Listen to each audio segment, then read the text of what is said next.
Hello YouTube, how you doing? I'm back, and as you can see I have a stack of parcels here, all games that I picked up this month. I did tell myself that I was going to slow down picking up games, and I'm just sort of going to play the ones I've got because I've got quite a few, a huge backlog, but didn't quite happen this month. To be fair, a lot of these are what I would consider sort of essential gap fillers in my collection of games that I sort of tell myself I need to play. Not too many frivolous things in here, there may be a couple. Before I get started on the parcels though, I'm going to just show a couple of games that I got in the sort of interim period between Christmas and now. There's a couple of games that my friend Mandy bought me that she told me she was upset that I didn't include them in my Christmas pickups video, but I couldn't have included them because she hadn't given them to me by then, and it would have, maybe I could have waited, but I would have probably ended up doing my Christmas pickups video sometime in January, and it just felt better to do it on Boxing Day. So I'm going to show the games that she got me, and another game that I got as well. Now, I'm quite a seasonal gamer. There's certain times of year that I like to play certain types of games, and one of those times is Halloween. And surprise, surprise, Halloween, I tend to play horror games. In fact, this October I binged on horror games for the whole month. Every single game that I played in October had, a horror theme to it in some way or another. And one of the games I played was The Thing. On PS2, it's you may know it. It's based on the John Carpenter movie. It's actually like a sequel, really, to the John Carpenter movie. I mean, it's an okay game. It's pretty hard in places. There was one point where I wasn't sure if I was actually going to be able to finish it or not, because I had, like a tiny sliver of health left. I think I could 2 hits worth of health, and there was no medipacks anywhere. And I had to beat a boss basically, only really being able to take 1 hit. Fortunately, the game was designed well enough that I was actually able to do that. And from there on, it was pretty clear running. I was able to get through the rest of the game. But there was something about that game. I like this kind of horror in the snow with space aliens kind of vibe that The Thing has. And I'm actually, in a bit, once I've done this, I'm going to sit down and play Dead Space 3, because I've never actually played Dead Space 3 before. I've played all the other Dead Space games, but I've not played Dead Space 3, and from what I know of that, that's another horror, aliens, or necromorphs, I guess, in Dead Space's case, in the snow. There's some other games as well that have parts like that, and it's always a good time. Tomb Raider 3, if anyone's ever played Tomb Raider 3, the last part of that is very, very much like The Thing. When you're I think you're in Antarctica, and there's lots of scary sort of mutated alien type things. Good stuff. So I put this on my list for, as one of the games that Mandy could potentially pick me up for Christmas. Those of you that know your games might know what this is, but I'll flash it up now. It's Lost Planet Extreme Edition, game by Capcom. Now, I don't know too much about this. You look at the cover though, that is pretty much The Thing, isn't it? You've got a dude in the snow, you've got sort of spidery alien type things in the background. So, it might have that atmosphere that I like.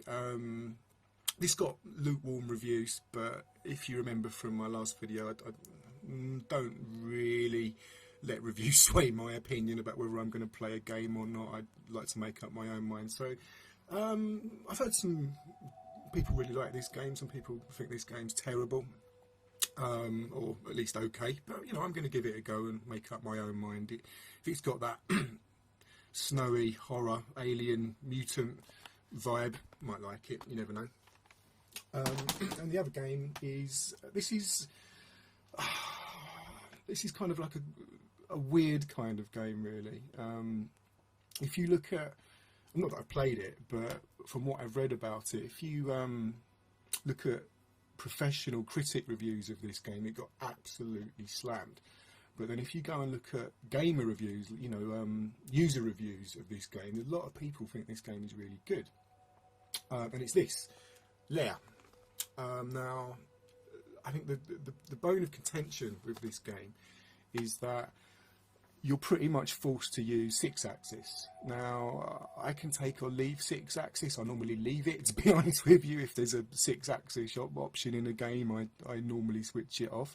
I haven't played too many games that require you to use 6-axis. It's a compulsory thing. One of the games I've played is Flower, which that's okay. I'm not crazy about Flower like some people seem to be. It was, you know, it kept me amused for a couple of hours.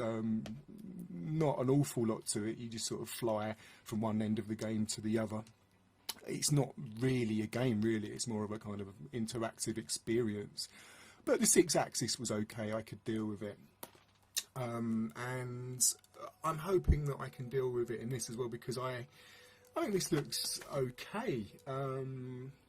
Fly around on a dragon, big battles. But I'm going to give it a go anyway, and see what I think. It's, you know, it's one of those sort of interesting PS3 exclusives, early sort of launch. I don't think it was a launch title, but it was an early release on the PS3. And from what I understand, it was fairly hyped and it let a lot of people down. But at the same time, there's a lot of people that really like this game. I think it's sort of developed a kind of a cult following. I think if you can get used to the 6-axis control, you might have a bit of fun with this. So that's the two I got from Mandy. Thanks for that, Mandy. Always appreciated, and I'm definitely going to get around to playing these at some point. And the other game I picked up, this is one that was on my Christmas list, and it never actually showed up on Christmas Day. And I thought I may as well pick this one up because it's not exactly the most expensive game out there. It's actually quite cheap, but I think it may be one of those games that he could be hard to get in physical form, you know, maybe in a few years, I don't know. And that's Shovel Knight on the PS4. Now, I believe it or not, I actually play quite a lot of retro stuff. I like to mix up my gaming, so I play a range of modern stuff and old stuff and retro stuff. And I'm quite a big fan of what I call modern retro games, which is basically what Shovel Knight is. Just before Christmas, I sat down and played through the DuckTales remastered, the one that Way Forward did, and I found that I quite enjoyed that. It has its problems. It freezes a lot. Apparently, it freezes a lot on all platforms, and it's really not the sort of game that you want to freeze, believe me, especially if you're playing it on anything other than easy. On easy you get infinite lives, on normal you only get 3 lives, and they're quite stingy giving you extra lives. So there's points in the game where you literally, if you die, you have to start all the way from the beginning, and I'm not a fan of that, to be honest with you. And the game, yeah, it freezes at the most inopportune places. It's not good. Putting that aside, I actually quite enjoyed it. I mean, it felt good to beat it, and that similar in a way to Shovel Knight, because it has that kind of pogo stick mechanic, which I'm not a big fan of, to be honest with you. That's one of the things I wasn't really that excited about Shovel Knight when I found out that it had that sort of bouncy pogo stick thing going on. But I saw some gameplay of it and I thought, no, actually this does look really good. They've sort of taken old school 8-bit and they've really kind of souped it up and made it look quite awesome. So I'm looking forward to getting into Shovel Knight for sure. So that's just the 3 little games on the side. Now, start on these packages now. I know what's in these, but I don't know what's in them, if that makes sense. I'm not sure what is in each individual package, although I sort of know roughly what I bought this month, so I've got the gist of what's in these.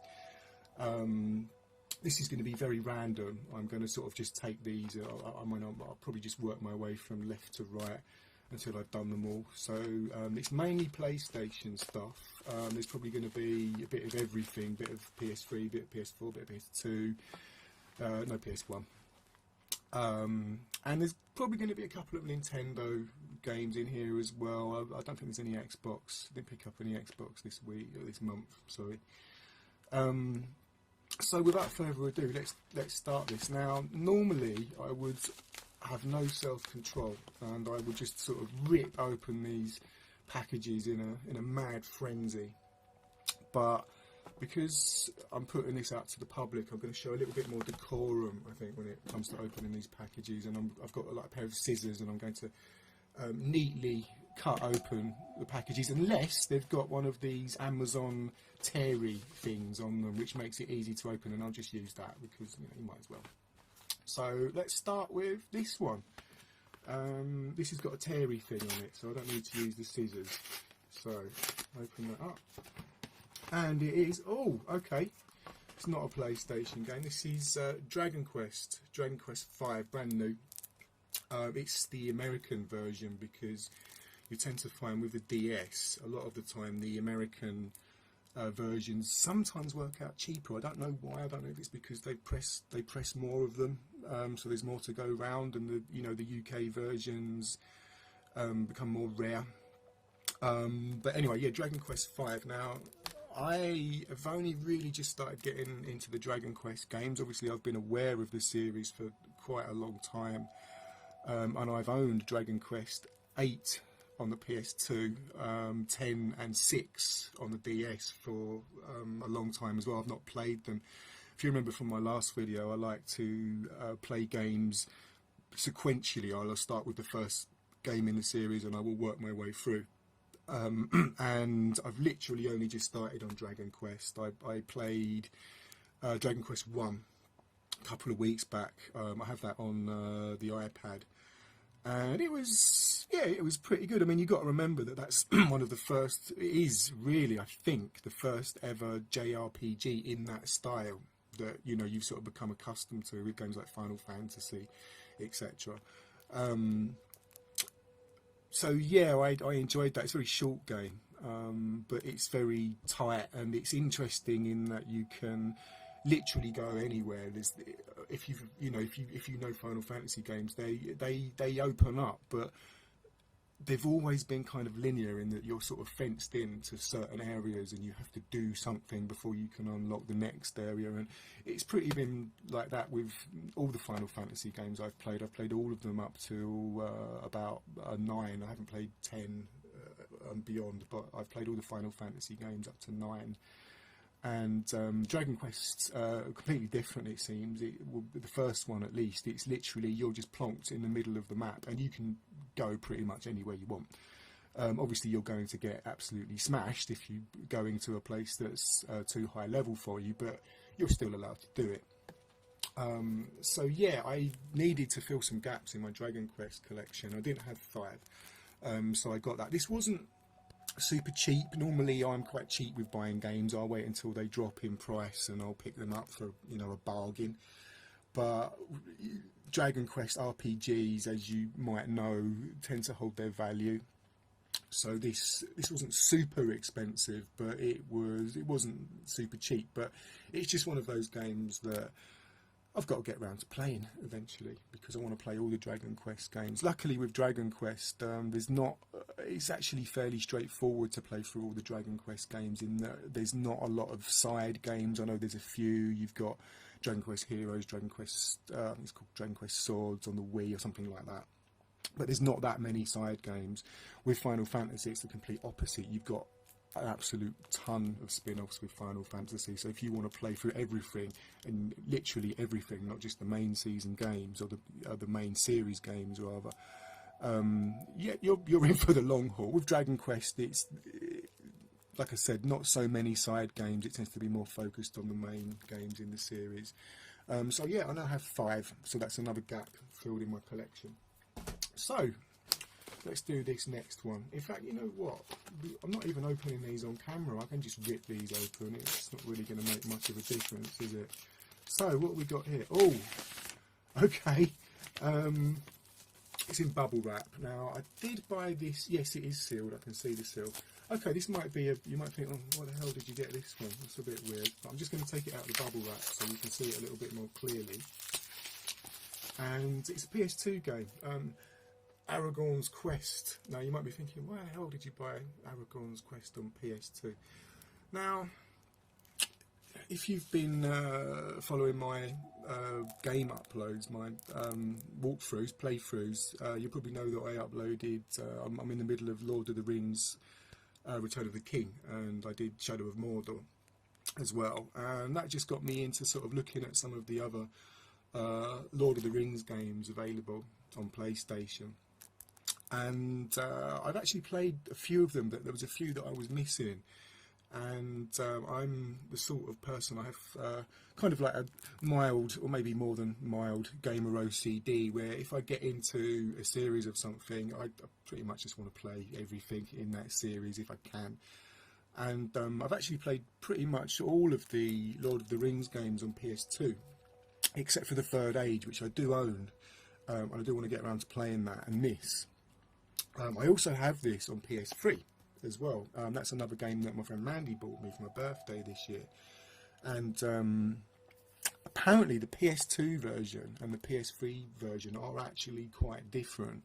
Sometimes, you know, when you've got cross-platform games, it will be the same game, but the graphics will be slightly upgraded on the more modern system or whatever. But apparently this is actually quite a different game.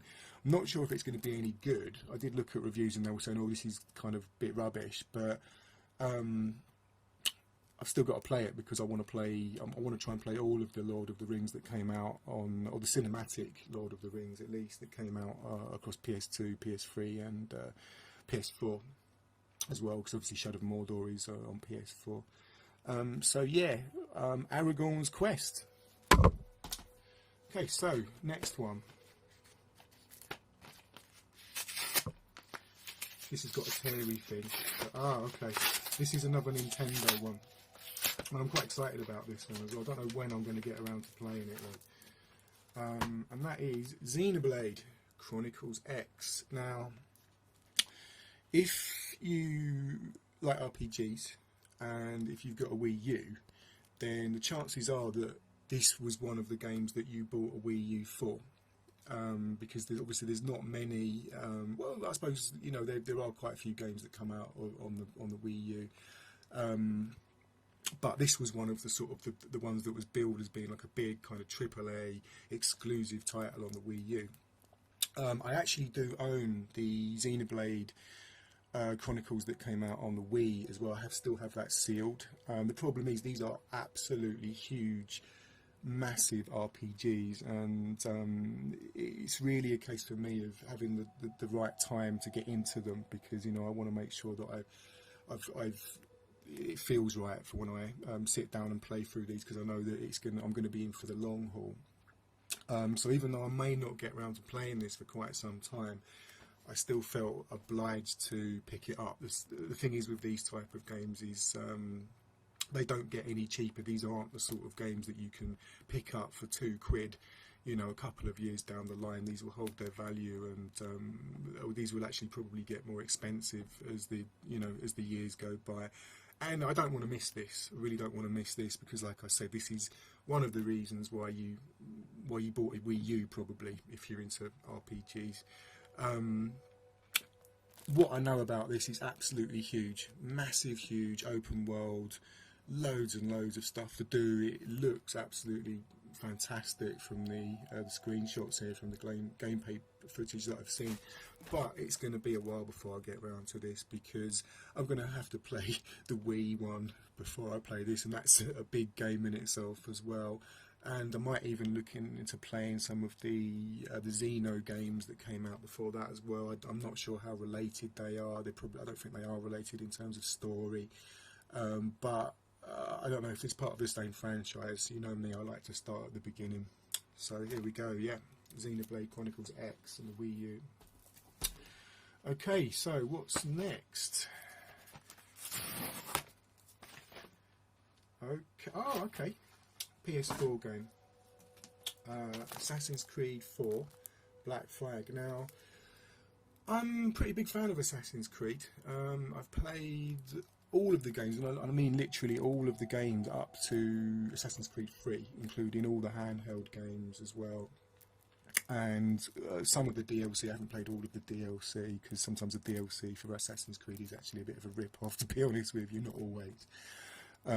But yeah, I've played through everything pretty much up till this.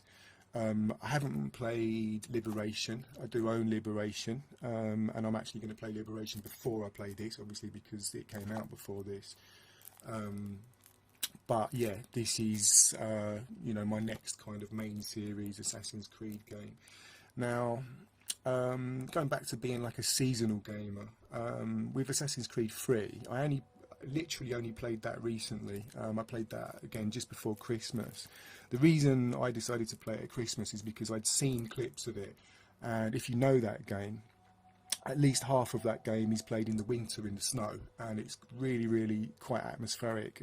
Assassin's Creed 3 is, to many, considered like one of the black sheeps of the Assassin's Creed series.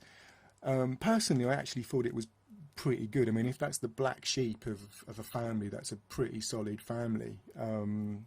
It's a little bit po-faced, especially if you've played like the Ezio ones, and I think people that, you know, are into Assassin's Creed will know what I mean by that.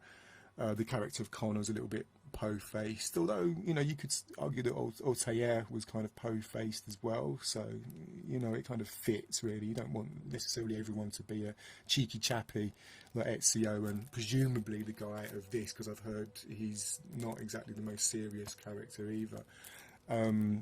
But yeah, Assassin's Creed 3, you know, lots of snowy scenes in that. You've got a huge frontier area, which I thought was absolutely fantastic. To be honest with you, I've not really seen anything like that in a game before, like this huge forest that you can just walk around for hours doing things. I actually spent a good couple of nights just walking around that forest in Assassin's Creed 3. You know, finding feathers, climbing trees, hunting, discovering little trinkets hidden away in caves. It was a good time. A lot of people say Assassin's Creed 4 is one of the best games in the series, but obviously this is set in the Caribbean, so this is not the sort of game I'd really want to play in the winter. So I'm going to save this one for the summer when it's nice and hot and I can get into that sort of Caribbean, desert island beach kind of vibe. I'm looking forward to it, and also this is on PS4, so I can capture this with it, you know, quite easily. So might fling some of this up on YouTube at some point. Okay, so okay, next one. This is hasn't got a teary flap thing, so I'll just tear it open anyway. Okay, another Lord of the Rings game, Lord of the Rings Conquest.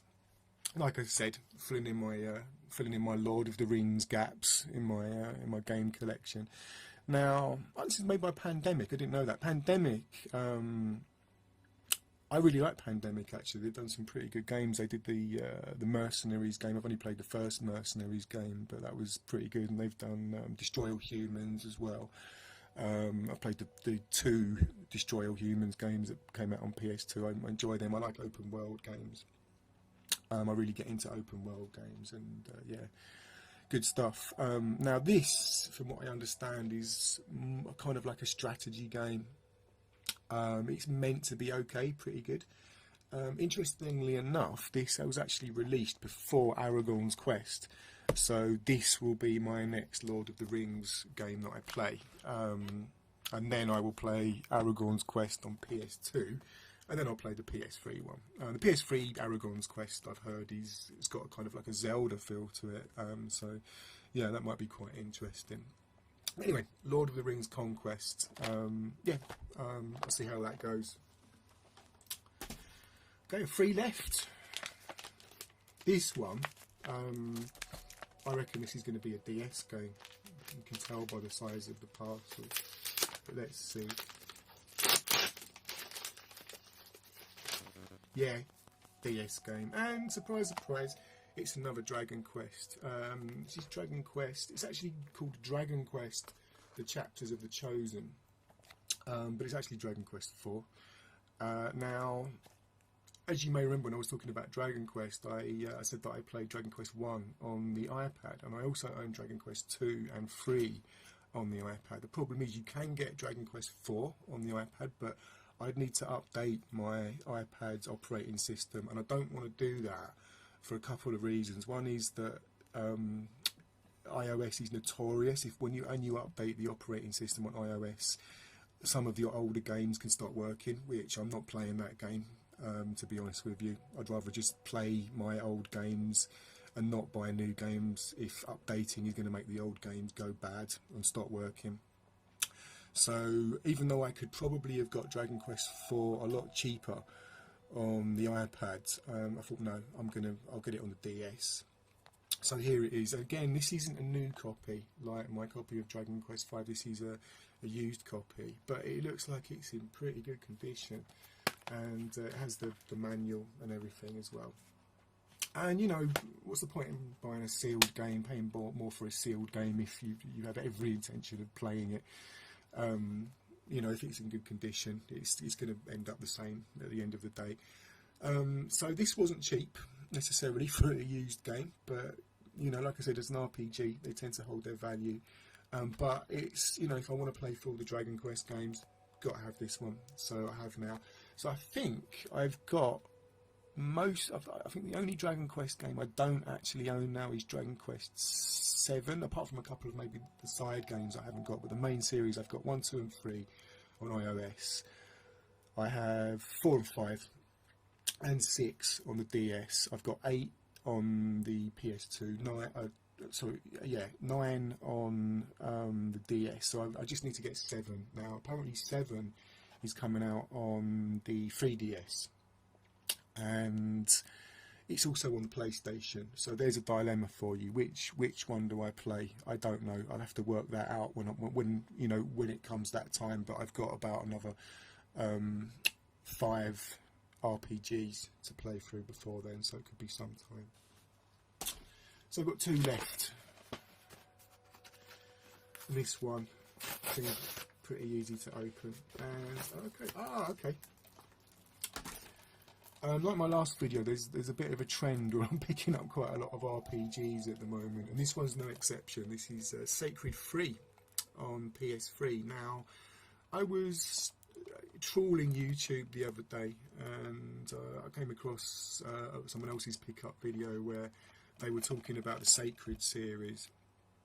From what I understand about this is kind of like a Diablo type game. Isometric kind of Diablo, Baldur's Gate Dark Alliance type of game. But it's set in an open world. And the open world is meant to be absolutely huge. I mean, it's been compared to Oblivion, that kind of size, and you can just sort of walk around freely, dungeon crawling, etc., etc., leveling up your character. And I quite like that sort of thing, and the open world aspect of it, because games like that don't normally tend to be open world. I mean, I wouldn't really consider Diablo 3, which I played recently, being an open world game. I suppose it's sort of semi-open world where you can sort of backtrack and visit locations, but I wouldn't really describe it as free roaming, to be honest with you. Whereas this, I'm hoping, is a little bit more free roaming. And I got this pretty cheap. And from the looks of it, it looks like I'll get some DLC included as well. So yeah, good stuff. And I've got one more left. I don't know how long this video, actually I do know how long this video is going to be, because I can see on my camera counter it's going to be about half an hour. Okay, that's not too bad, I suppose. So I've got one more, so let's open up this one. And it's Sacred 2. So I've already spoke about the Sacred games. So now I've got Sacred 2 and Sacred 3. I think Sacred 2 is the same sort of thing as Sacred 3, really, from what I understand. Now, you might be wondering, why didn't you get Sacred 1? Well, Sacred 1 only came out on PC, I think, and I don't really play games on PC, so I'm gonna skip that one. I can excuse my my OCD, have to play games in the right order thing. If the game isn't available on any platforms I play on, I'm quite happy to skip it then. So I'm going to start with Sacred 2 and then play Sacred 3. Don't know when. So that's that. That's my January pickups. Might be back next month with some more if I lose self-control and just have to pick up a load more games. I don't know. I did tell myself I was going to put a stop to picking up games because I have a big backlog and I'm trying to get through the games that I've already got. But you know how it is. There's always games that come along and entice you to buy them. So yeah, I'm going to sign off, and I maybe see you at some other point. Take care.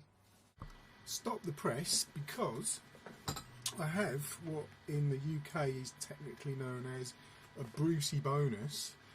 This just arrived, so I've got another game to add to the ones that I've just been through.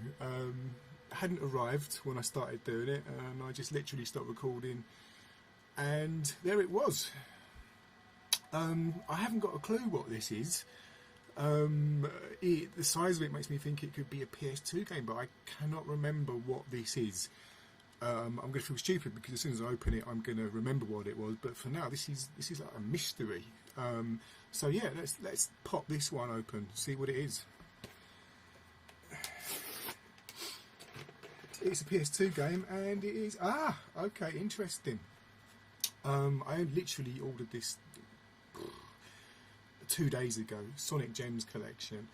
The reason why I got this, I've been playing through Sonic games, and I've been working my way through over the last few years, sort of slowly but surely, playing the ones that I have on the PS3 collection, the Mega Drive collection. That's got quite a few of them, and you know, I've got some others as well that I have on other compilations and various bits and bobs. But there was the ones on the Game Gear. I didn't have quite a lot of them, and you can actually get them on the 3DS Virtual Console. But they're not that cheap. They're about sort of £4.49 roughly for each one. And I found out that a lot of those are actually on this Sonic Gems collection. You actually get quite a lot of quite hard to find Sonic games. Not necessarily hard to find, but you know, it would require me to have a Saturn to play one of them, and I haven't got a Saturn. And I have a Game Gear, and I think some of these games are Japan only as well. So this I got for the price of half the price of a 3DS Virtual Console game, and this basically fills in all the gaps, my current gaps in the Sonic games that I'm playing at the moment. So yeah, great. Really pleased about that. That's it. Yeah, I'm going to sign off again, and take care. Maybe see you later. Bye.